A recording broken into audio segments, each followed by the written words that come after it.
name is Douglas Moore, and I have been held captive in Cuba since January 2003. The man primarily responsible for this is former Cuban Minister of Justice Alberto Sotolongo, who was himself secretly arrested in February 2007 on a charge of trafficking in people. In March 2007, I made William M. Hammaker of the United States Interest Section aware of Alberto Sotolongo's secret arrest, along with 23 other high-ranking Cuban government officials.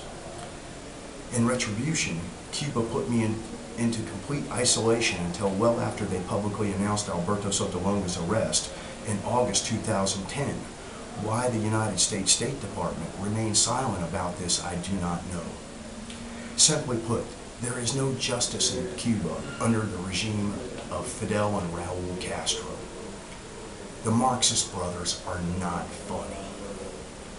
They are only money and power-hungry killers that will do anything to maintain control of Cuba, to keep the wealth earned by the Cuban people rolling into their secret bank accounts. Being a born Anglo-American, held captive in a country that has been brainwashed to despise me is not easy.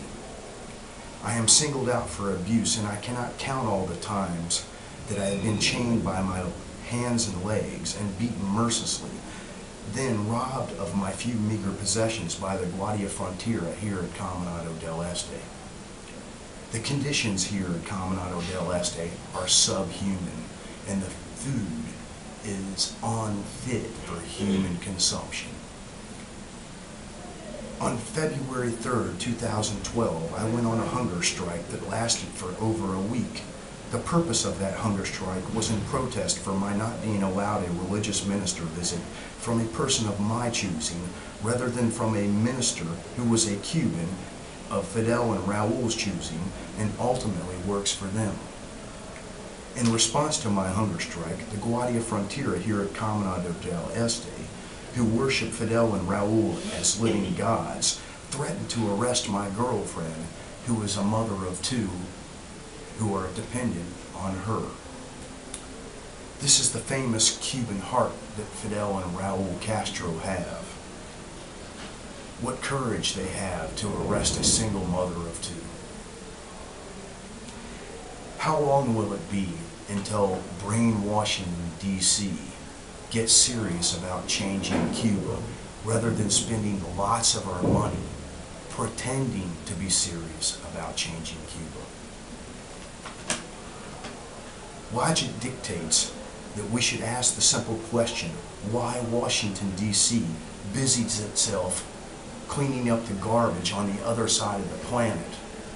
Bin Laden, Gaddafi, etc., etc., etc.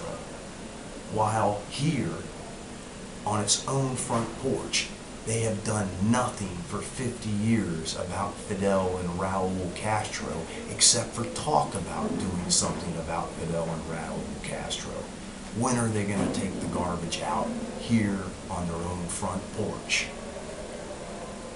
That in itself opens the door to another good question. Is there a secret relationship between Fidel and Raul Castro and Washington, D.C. that we do not know about? Or perhaps even a secret friendship between Fidel and Raul Castro that brain Washington and D.C. and Fidel and Raul run on, calling each other enemies all the time in order to distract us from what's really going on? A secret relationship and friendship? In closing, I would like to say hello to my mother and my father and all the rest of my family and friends that I have not been permitted to see for over 10 years. Thanks finally to Daniel Bergen Garcia for allowing me to tell a little bit of my story. Goodbye.